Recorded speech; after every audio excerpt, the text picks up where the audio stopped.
Hello, sweetheart. This is Aunty Reads the Bible, and we are going to be reading today from Exodus 9 through 17. Before we get started, it was on my heart to share that if you're feeling uncertain, and we all might be feeling uncertain, the world feels uncertain these days. I want to remind you that God is in control and God has a plan for all of us. And we may not see what the outcome may be, but we need to lean on Him and have faith because He wants what's best for us. And you'll see that in Exodus 9 through 17 because the people were uncertain. There were plagues. The Pharaoh had a hardened heart. So they faced a lot of uncertainty as well. The sea wouldn't move. But God was in control then, just as He's in control now. So have faith, and I hope that this reading will bless you. Exodus 9 tells the story of a plague against the livestock. Go back to Pharaoh, the Lord commanded Moses. Tell him, this is what the Lord, the God of the Hebrews, says. Let my people go so they can worship me. If you continue to hold them and refuse to let them go, the hand of the Lord will strike all your livestock, your horses, donkeys, camels, cattle, sheep, and goats with a deadly plague. But the Lord will again make a distinction between the livestock of the Israelites and that of the Egyptians. Not a single one of Israel's animals will die. The Lord has already set the time for the plague to begin. He has declared that he will strike the land tomorrow. And the Lord did just as he had said. The next morning, all the livestock of the Egyptians died, but the Israelites didn't lose a single animal. Pharaoh sent his officials to investigate, and they discovered that the Israelites had not lost a single animal. But even so, Pharaoh's heart remained stubborn, and he still refused to let the people go. A plague of festering boils. Then the Lord said to Moses and Aaron, take handfuls of soot from a brick kiln and have Moses toss it into the air while Pharaoh watches. The ashes will spread like fine dust over the whole land of Egypt, causing festering boils to break out on people and animals throughout the land. So they took soot from a brick kiln and went and stood before Pharaoh. As Pharaoh watched, Moses threw the soot into the air, and boils broke out on people and animals alike. Even the magicians were unable to stand before Moses because the boils had broken out on them and all the Egyptians. But the Lord hardened Pharaoh's heart, and just as the Lord had predicted to Moses, Pharaoh refused to listen. A plague of hail. Then the Lord said to Moses, get up early in the morning and stand before Pharaoh. Tell him, this is what the Lord, the God of the Hebrews, says. Let my people go so they can worship me. If you don't, I will send more plagues on you and your officials and your people. Then you will know that there is no one like me in all the earth. By now I could have lifted my hand and struck you and your people with a plague to wipe you off the face of the earth. But I have spared you for a purpose, to show my power and to spread my fame throughout the earth.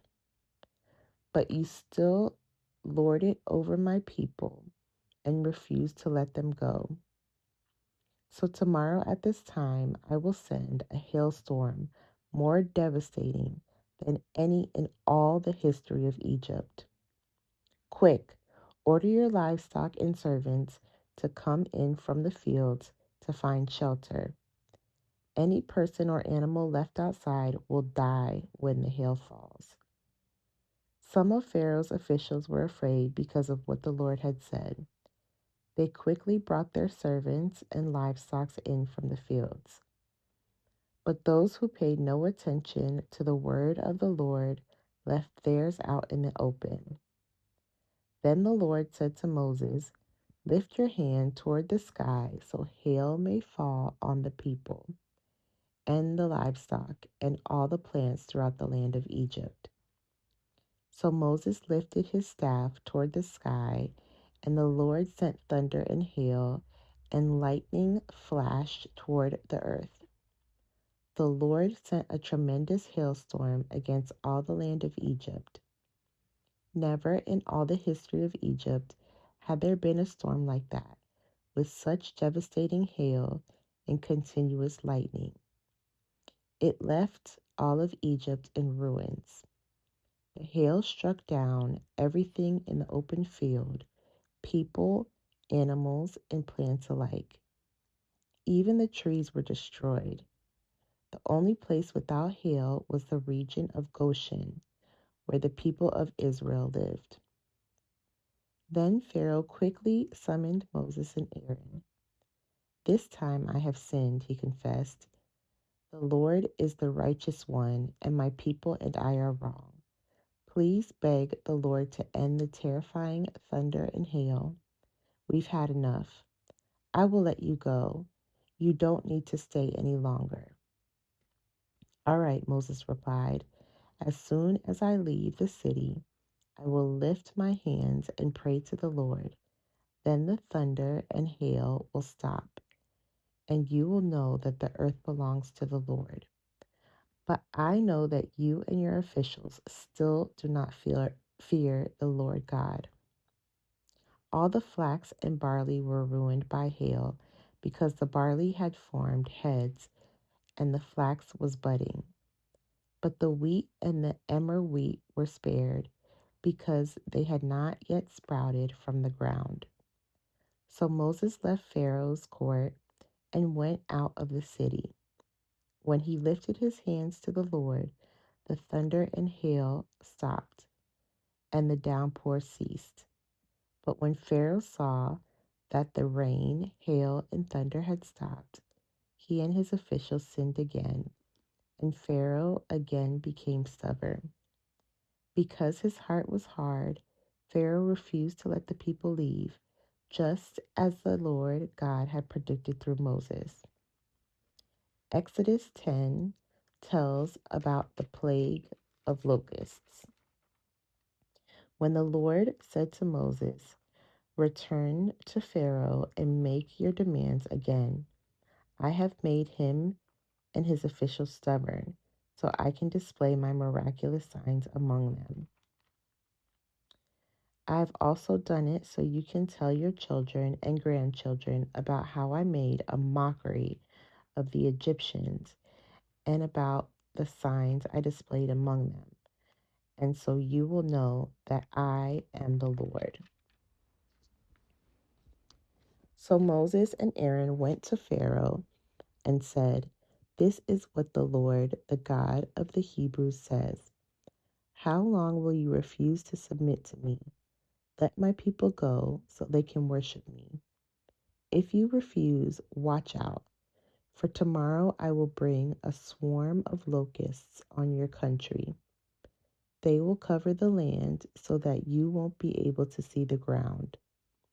They will devour what little is left of your crops after the hailstorm, including all the trees growing in the fields. They will ruin your palaces and the homes of your officials and all the houses in Egypt. Never in the history of Egypt have your ancestors seen a plague like this one. And with that, Moses turned and left Pharaoh. Pharaoh's officials now came to Pharaoh and appealed to him. How long will you let this man hold us hostage?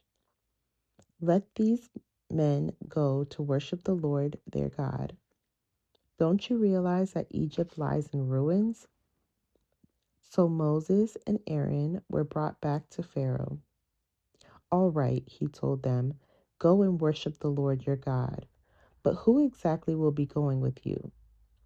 Moses replied, we will all go, young and old, our sons and daughters, and our flocks and herds.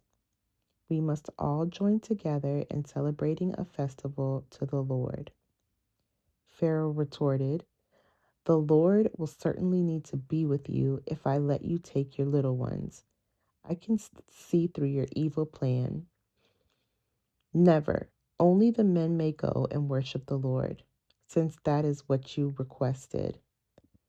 And Pharaoh threw them out of the palace.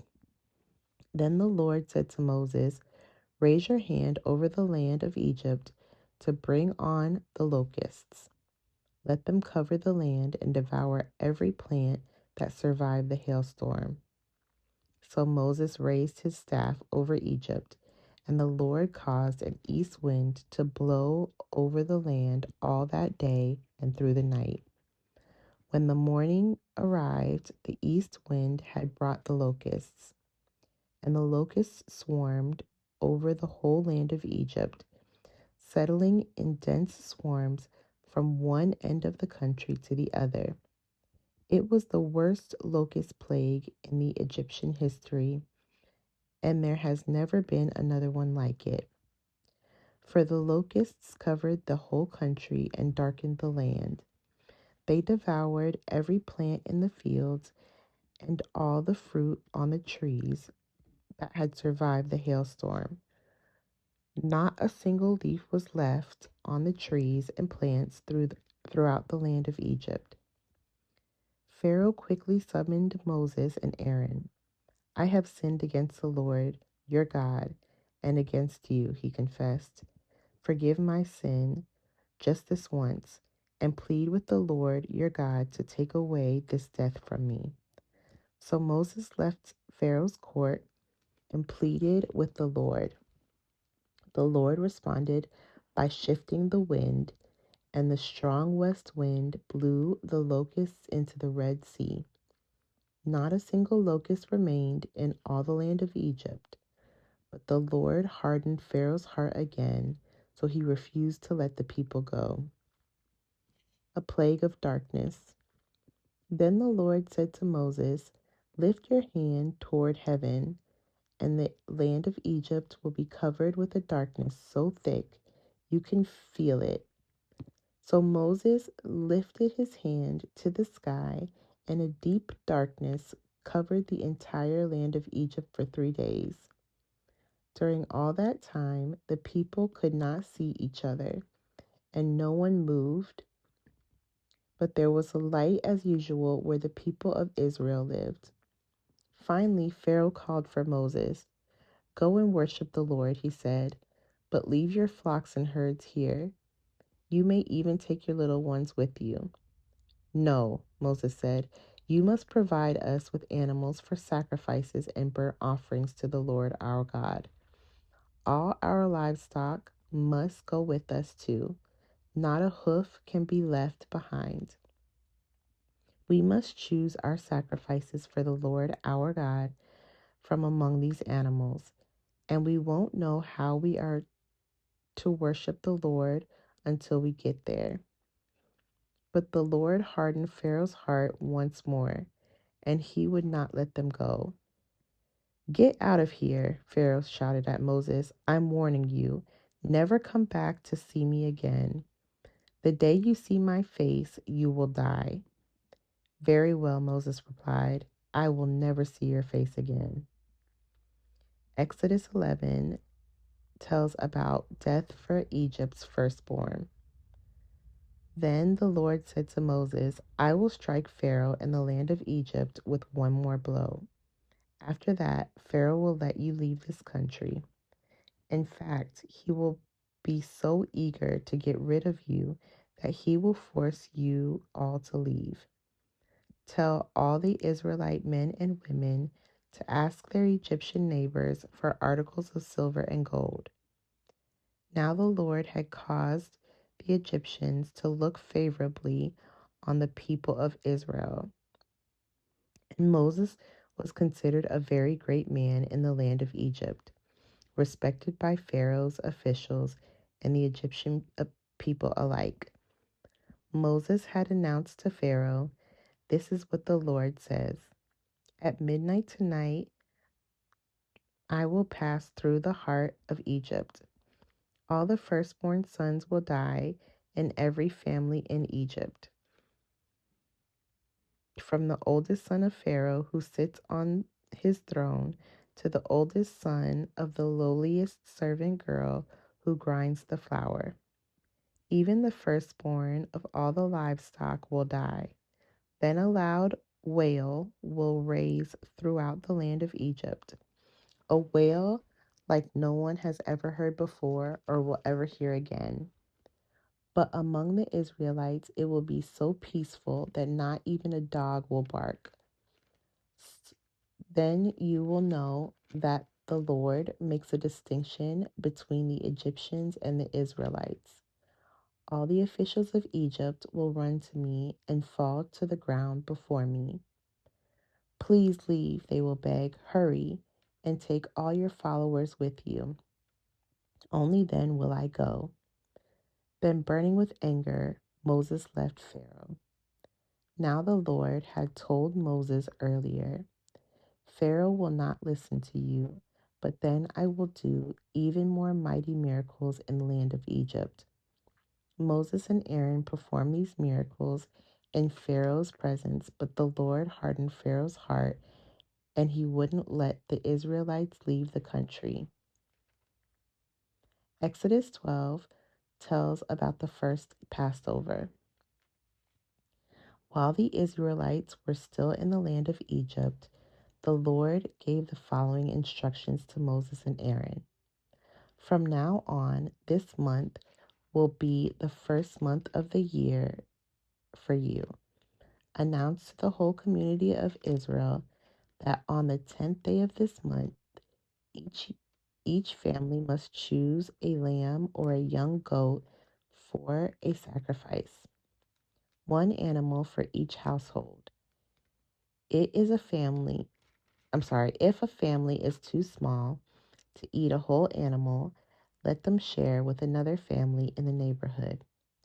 Divide the animal according to the size of each family and how much they can eat. The animal you select must be a 1-year-old male, either a sheep or a goat with no defects. Take special care of this chosen animal until the evening of the 14th day of this first month. Then the whole assembly of the community of Israel must slaughter their lamb or young goat at twilight. They are to take some of the blood and smear it on the sides and top of the door frames of the houses where they eat the animal. That same night, they must roast the meat over a fire and eat it along with bitter salad greens and bread made without yeast. Do not eat any of the meat raw or boiled in water. The whole animal, including the head, legs, and internal organs, must be roasted over a fire. Do not leave any of it until the next morning. Burn whatever is not eaten before the morning. These are your instructions for eating this meal. Be fully dressed, wear your sandals, and carry your walking stick in your hand. Eat the meal with urgency, for this is the Lord's Passover. On that night, I will pass through the land of Egypt and strike down every firstborn son and firstborn male animal in the land of Egypt. I will execute judgment against the gods of Egypt, for I am the Lord. But the blood on your doorposts will serve as a sign, marking the houses where you are staying. When I see the blood, I will pass over you. This plague of death will not touch you when I strike the land of Egypt. This is a day to remember.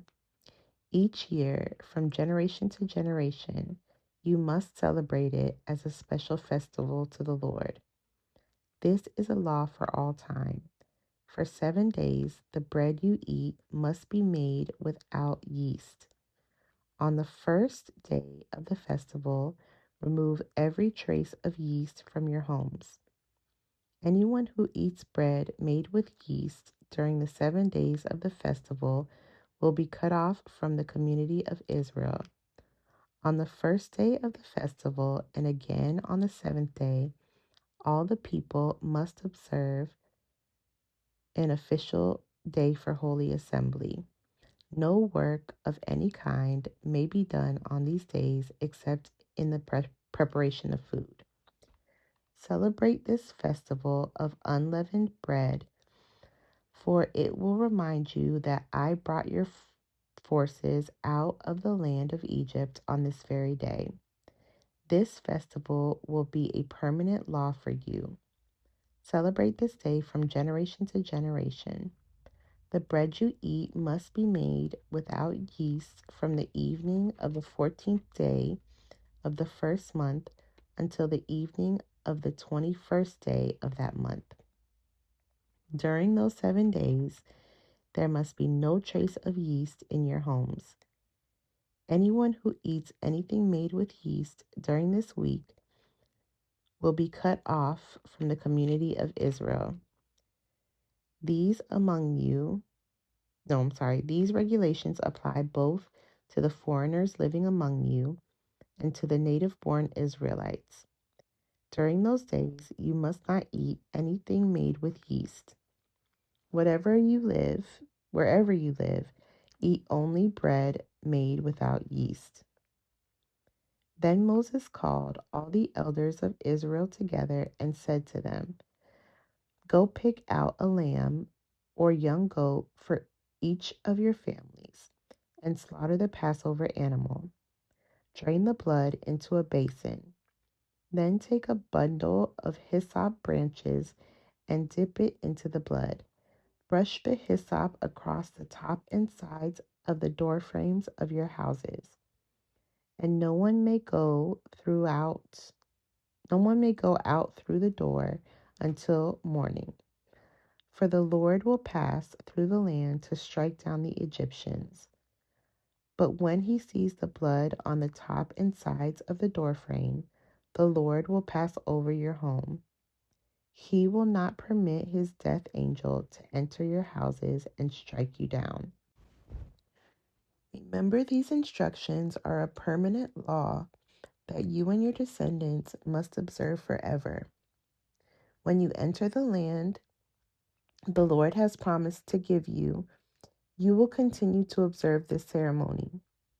Then teach your children, I'm sorry, no. Then your children will ask, "What does this ceremony mean?" And you will reply, "It is the Passover sacrifice to the Lord, for he passed over the houses of the Israelites in Egypt. And though he struck the Egyptians, he spared our families."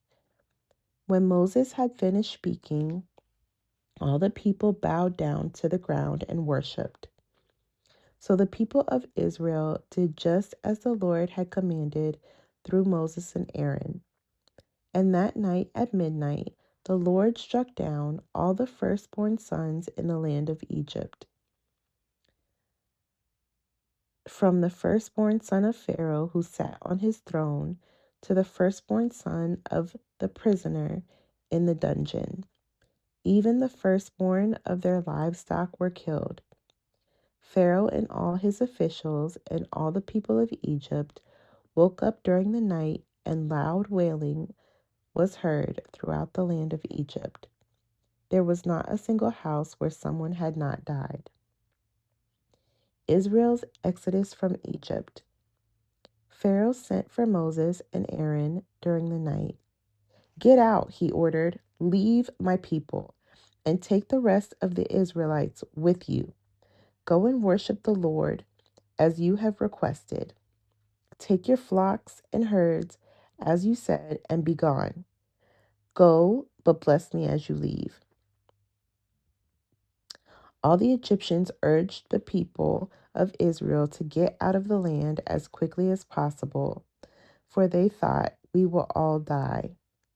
The Israelites took their bread dough before yeast was added. They wrapped their kneading boards in their cloaks and carried them on their shoulders. And the people of Israel did as Moses had instructed. They asked the Egyptians for clothing and articles of silver and gold.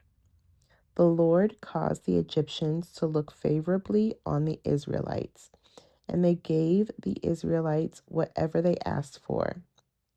So they stripped the Egyptians of their wealth. That night, the people of Israel left Ramses and started for Succoth.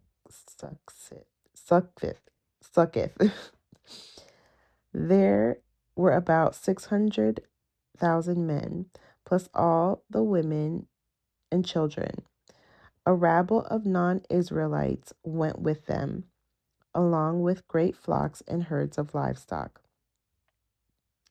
For bread, they baked flat cakes from dough without yeast they had brought from Egypt. It was made without yeast because the people were driven out of Egypt in such a hurry that they had no time to prepare the bread or other food. The people of Israel had lived in Egypt for 430 years.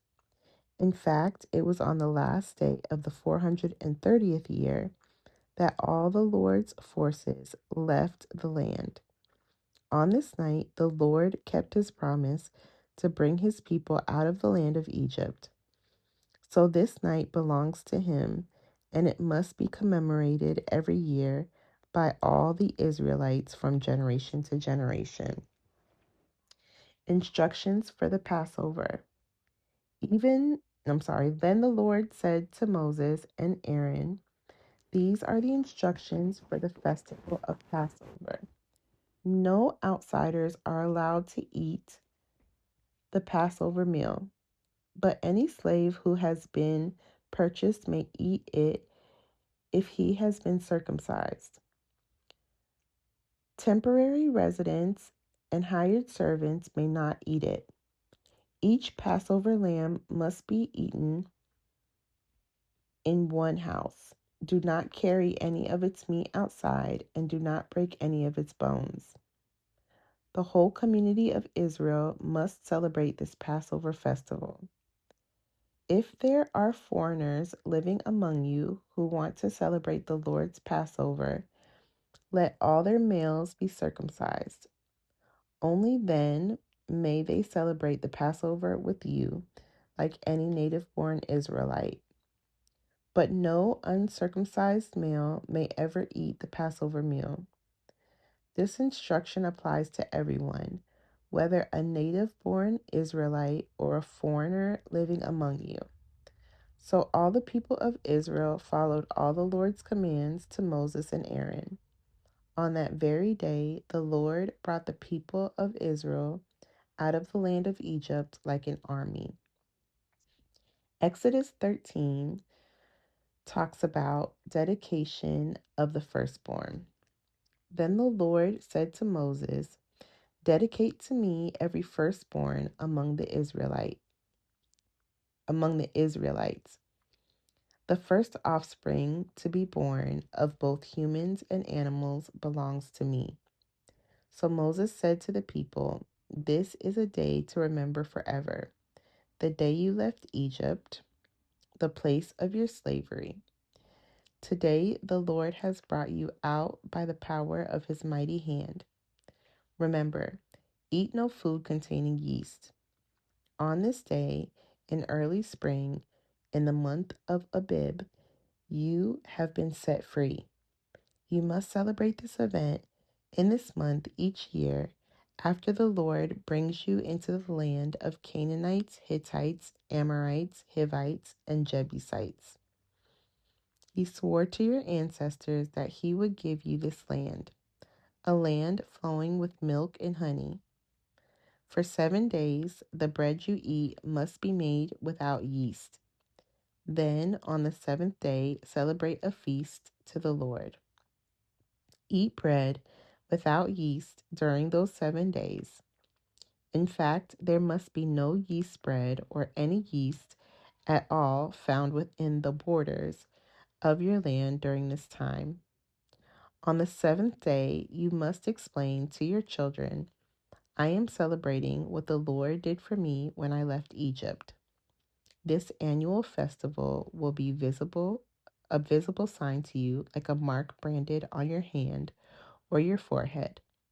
Let it remind you always to recite this teaching of the Lord.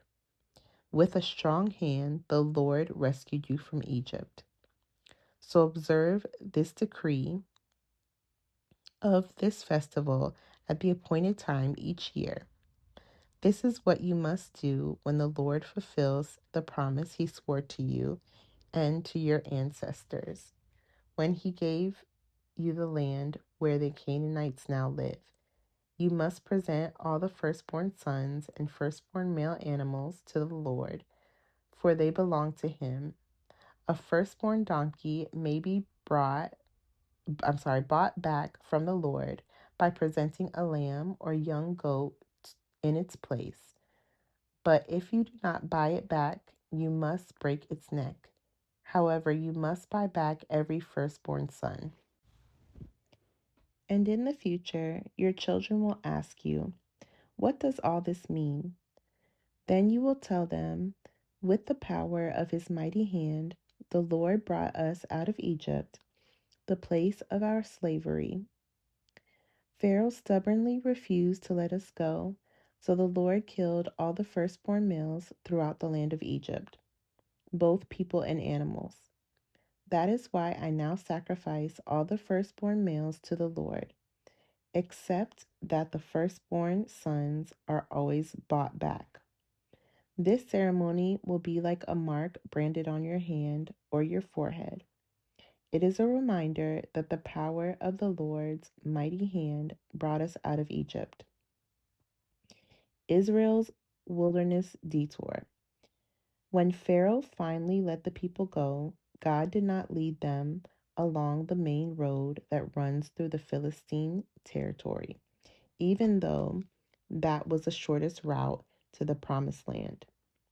God said if the people are faced with a battle, they might change their minds and return to Egypt. So God led them in a roundabout way through the wilderness toward the Red Sea. Thus the Israelites left Egypt like an army ready for battle. Moses took the bones of Joseph with him, for Joseph had made the sons of Israel swear to do this. He said, God will certainly come to help you. When he does, you must take my bones with you from this place. The Israelites left Succoth and camped at Etham on the edge of the wilderness. The Lord went ahead of them. He guided them during the day with a pillar of cloud, and he provided light at night with a pillar of fire. This allowed them to travel by day or by night. And the Lord did not remove the pillar of cloud or pillar of fire from its place in front of the people. In Exodus 14, it says, Then the Lord gave these instructions to Moses. Order the Israelites to turn back and camp by Pi-hahiroth, between Migdal and the sea. Camp there along the shore across from Baal-Zephon. Then Pharaoh will think the Israelites are confused. They are trapped in the wilderness. And once again, I will harden Pharaoh's heart, and he will chase after you. I have planned this in order to display my glory through Pharaoh and his whole army. After this, the Egyptians will know that I am the Lord." So the Israelites camped there as they were told. The Egyptians pursue Israel. When word reached the king of Egypt that the Israelites had fled, Pharaoh and his officials changed their minds. "What have we done, letting all those Israelite slaves get away?" they asked. So Pharaoh harnessed his chariot and called up his troops. He took with them 600 of Egypt's best chariots, along with the rest of the chariots of Egypt, each with its commander. The Lord hardened the heart of Pharaoh, the king of Egypt, so he chased after the people of Israel, who had left with fists raised in defiance. The Egyptians chased after them with all the forces in Pharaoh's army, all his horses and chariots, his charioteers, and his troops. The Egyptians caught up with the people of Israel as they were camped beside the shore near Pi Hahiroth, across from Baal-Zephon. As Pharaoh approached, the people of Israel looked up and panicked when they saw the Egyptians overtaking them. They cried out to the Lord, and they said to Moses, "Why did you bring us out here to die in the wilderness? Weren't there enough graves for us in Egypt? What have you done to us? Why did you make us leave Egypt? Didn't we tell you this would happen while we were still in Egypt? We said, 'Leave us alone. Let us be slaves to the Egyptians. It's better to be a slave in Egypt than a corpse in the wilderness.'" But Moses told the people, "Don't be afraid. Just stand still and watch the Lord rescue you today. The Egyptians you see today will never be seen again. The Lord himself will fight for you. Just stay calm." Escape through the Red Sea. Then the Lord said to Moses, "Why are you crying out to me? Tell the people to get moving. Pick up your staff and raise your hand over the sea. Divide the water so the Israelites can walk through the middle of the sea on dry ground. And I will harden the hearts of the Egyptians, and they will charge in after the Israelites. My great glory will be displayed through Pharaoh and his troops, his chariots, his charioteers. When my glory is displayed through them, all Egypt will see my glory and know that I am the Lord." Then the angel of God, who had been leading the people of Israel, moved to the rear of the camp. The pillar of cloud also moved from the front and stood behind them. The cloud settled the Egyptian and Israelite camp, settled between the Egyptian and Israelite camps. As darkness fell, the cloud turned to fire, lighting up the night. But the Egyptians and Israelites did not approach each other all night. Then Moses raised his hand over the sea, and the Lord opened up a path through the water with a strong east wind. The wind blew all that night, turning the seabed into dry land. So the people of Israel walked through the middle of the sea on dry ground, with walls of water on each side. Then the Egyptians, all of Pharaoh's horses, chariots, and charioteers, chased them into the middle of the sea. But just before dawn, the Lord looked down on the Egyptian army from the pillar of fire and cloud, and he threw their forces into total confusion. He twisted their chariot wheels, making their chariots difficult to drive. "Let's get out of here, away from these Israelites," the Egyptians shouted. "The Lord is fighting for them against Egypt." When all the Israelites had reached the other side, the Lord said to Moses, "Raise your hand over the sea again. Then the waters will rush back and cover the Egyptians and their chariots and charioteers." So as the sun began to rise, Moses raised his hand over the sea, and the water rushed back to its usual place. The Egyptians tried to escape, but the Lord swept them into the sea. Then the water returned and covered all the chariots and charioteers, the entire army of Pharaoh. Of, of all the Egyptians who had chased the Israelites into the sea, not a single one survived.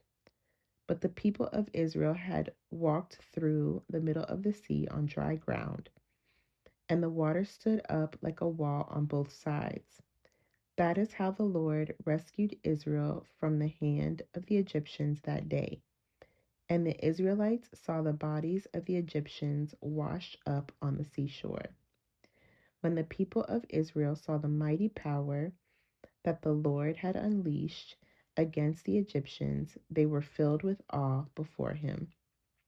They put their faith in the Lord and in his servant Moses.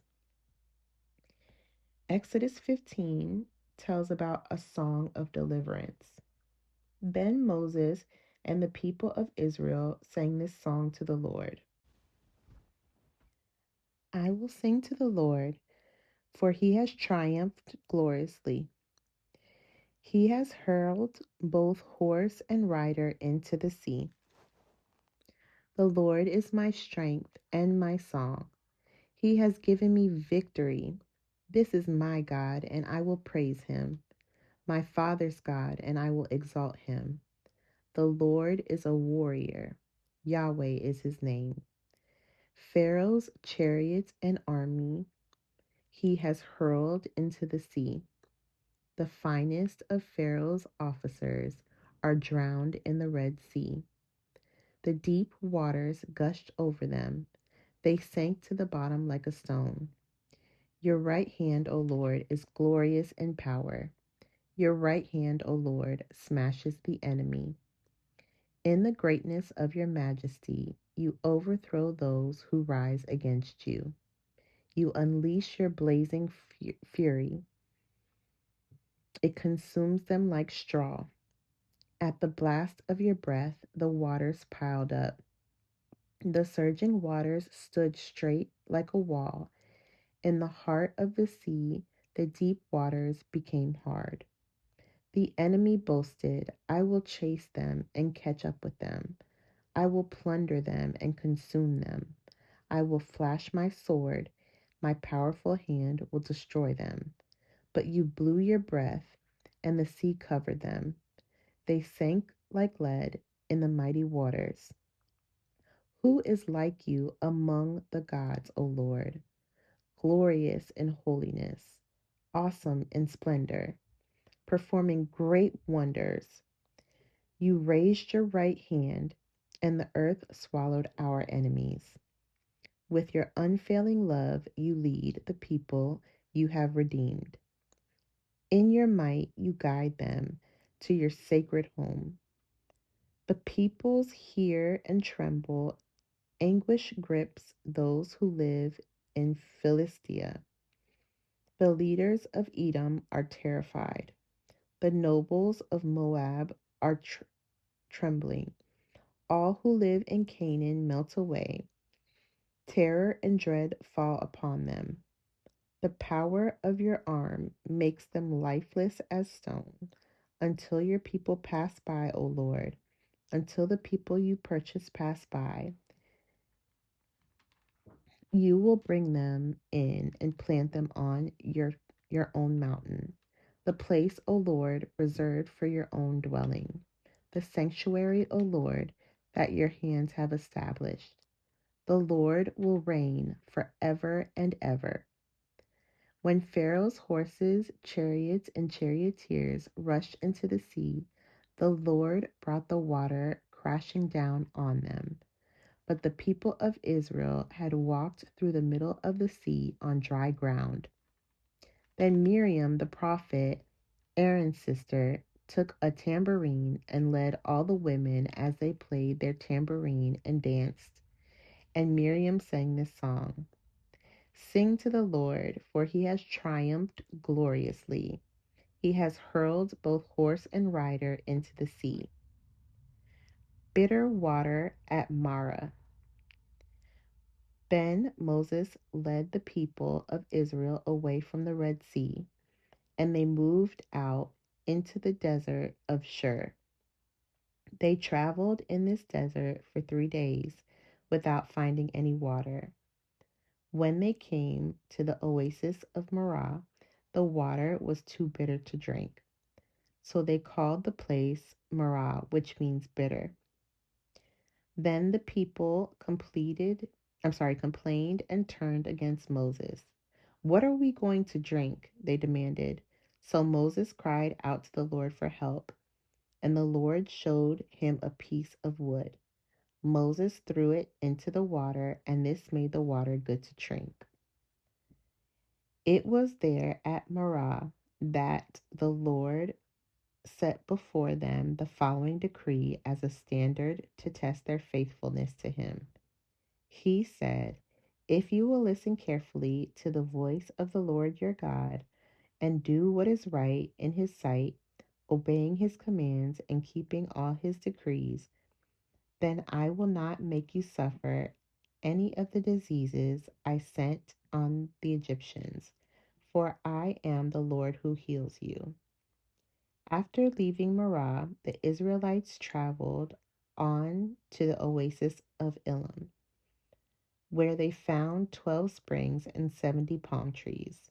They camped there beside the water. Exodus 16 talks about manna and quail from heaven.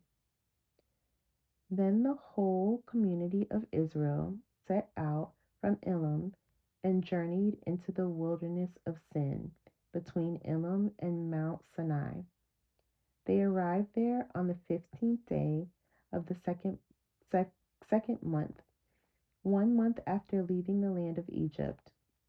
There, too, the whole community of Israel complained about Moses and Aaron. If only the Lord had killed us back in Egypt, they moaned. There we sat around pots filled with meat and ate all the bread we wanted. But now you have brought us into this wilderness to starve us all to death. Then the Lord said to Moses, Look, I'm going to rain down food from heaven for you. Each day the people can go out and pick up as much food as they need for that day. I will test them in this to see whether or not they will follow my instructions. On the 6th day, they will gather food, and when they prepare it, there will be twice as much as usual. So Moses and Aaron said to all the people of Israel, By evening you will realize it was the Lord who brought you out of the land of Egypt. In the morning you will see the glory of the Lord, because he has heard your complaints, which are against him, not against us. What have what have we done that you should complain about us? Moses added. The Lord will give you meat to eat in the evening and bread to satisfy you in the morning, for he has heard all your complaints against him. What have we done? Yes, your complaints are against the Lord, not against us. Then Moses said to Aaron, Announce this to the entire community of Israel. Present yourselves before the Lord, for he has heard your complaining. And as Aaron spoke to the whole community of Israel, they looked out toward the wilderness. There they could see the awesome glory of the Lord in the cloud. Then the Lord said to Moses, I have heard the Israelites' complaints.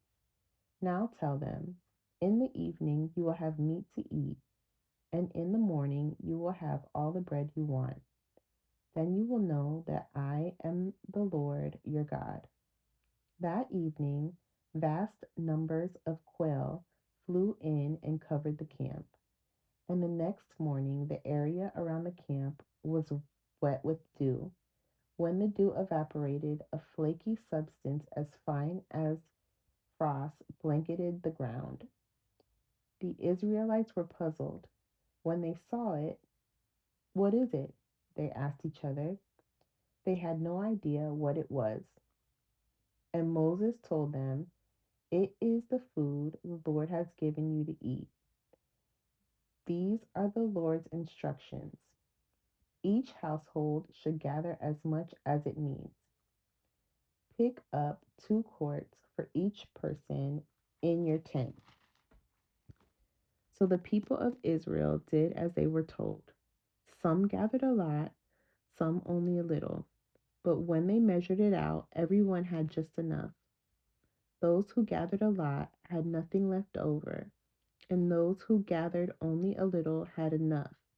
Each family had just what it needed. Then Moses told them, "Do not keep any of it until morning." But some of them didn't listen and kept some of it until morning. But by then it was full of maggots and had a terrible smell. Moses was very angry with them. After this, the people gathered the food morning by morning, each family according to its need. And as the sun became hot, the flakes they had not picked up melted and disappeared. On the 6th day, they gathered twice as much as usual, 4 quarts for each person instead of two. Then all the leaders of the community came and asked Moses for an explanation. He told them, "This is what the Lord commanded. Tomorrow will be a day of complete rest, a holy Sabbath day set apart for the Lord. So bake or boil as much as you want today and set aside what is left for tomorrow." So they put aside some until morning, just as Moses had commanded. And in the morning, the leftover food was wholesome and good, without maggots or odor. Moses said, "Eat this food today, for today is a Sabbath day dedicated to the Lord. There will be no food on the ground today. You may gather the food for 6 days, but the seventh day is a Sabbath. There will be no food on the ground that day." Some of the people went out anyway the seventh day, but they found no food. The Lord asked Moses, "How long will these people refuse to obey my commands and instructions? They must realize that the Sabbath is the Lord's gift to you. That is why he gives you a 2-day supply on the 6th day, so there will be enough for 2 days. On the Sabbath day, you must stay in your place. Do not do not go out to pick up food on the seventh day." So the people did not gather any food on the seventh day. The Israelites called the food manna. It was white like coriander seed, and it tasted like honey wafers. Then Moses said, "This is what the Lord has commanded. Fill a 2-quart container with manna to preserve it for your descendants. Then later generations will be able to see the food I gave you in the wilderness when I set you free from Egypt." Moses said to Aaron, "Get a jar and fill it with 2 quarts of manna. Then put it in a sacred place before the Lord to preserve it for all future generations." Aaron did just as the Lord had commanded Moses. He eventually placed it in the Ark of the Covenant in front of the stone tables inscribed with the terms of the covenant. So the people of Israel ate manna for 40 years until they arrived at the land where they would settle. They ate manna until they came to the border of the land of Canaan. The container used to measure the manna was an omer, which was 1/10 of an ephah. It held about 2 quarts. Exodus 17 talks about water from the rock. At the Lord's command, the whole community of Israel left the wilderness of Sin and moved from place to place. Eventually, they camped at Rephidim, but there was no water there for the people to drink. So once more, the people complained against Moses. "Give us water to drink," they demanded. "Quiet," Moses replied. "Why are you complaining against me? And why are you testing the Lord?" But tormented by thirst, they continued to argue with Moses. "Why did you bring us out of Egypt? Are you trying to kill us, our children, and our livestock with thirst?" Then Moses cried out to the Lord, "What should I do with these people? They are ready to stone me." The Lord said to Moses, "Walk out in front of the people. Take your staff, the one you used when you struck the water of the Nile, and call some of the elders of Israel to join you. I will stand before you on the rock at Mount Sinai. Strike the rock, and water will come gushing out. Then the people will be able to drink." So Moses struck the rock as he was told, and water gushed out as the elders looked on. Moses named the place Massa, which means test, and Meribah, which means arguing, because the people of Israel argued with Moses and tested the Lord by saying, "Is the Lord here with us or not?" Israel defeats the Amalekites. While the people of Israel were still at Rephidim, the warriors of Amalek attacked them. Moses commanded Joshua, "Choose some men to go out and fight the army of Amalek for us. Tomorrow I will stand at the top of the hill, holding the staff of God in my hand." So Joshua did what Moses had commanded and fought the army of Amalek. Meanwhile, Moses, Aaron, and Hur climbed the top of the nearby hill. As long as Moses held up the staff in his hand, the Israelites had the advantage. But whenever he dropped his hand, the Amalekites gained the advantage. Moses' arm arms soon Moses' arms soon became so tired he could no longer hold them up. So Aaron and Hur found a stone for him to sit on. Then they stood on each side of Moses, holding up his hands. So his hands held steady until sunset. As a result, Joshua overwhelmed the army of Amalek in battle. After the victory, the Lord instructed Moses, "Write this down on a scroll as permanent reminder and read it aloud to Joshua. I will erase the memory of Amalek from under heaven." But Moses built an altar there and named it Yahweh Nisi, which means "the Lord is my banner." He said, "They have raised their fist against the Lord's throne. So now the Lord will be at war with Amalek generation after generation." So that's the end of our reading for today. I hope that you were able to see that Lord, even though we complain, even though we're imperfect, Lord is our provider, he's our protector, and when God is on our side, nobody can be against us. No weapon formed against us shall prosper.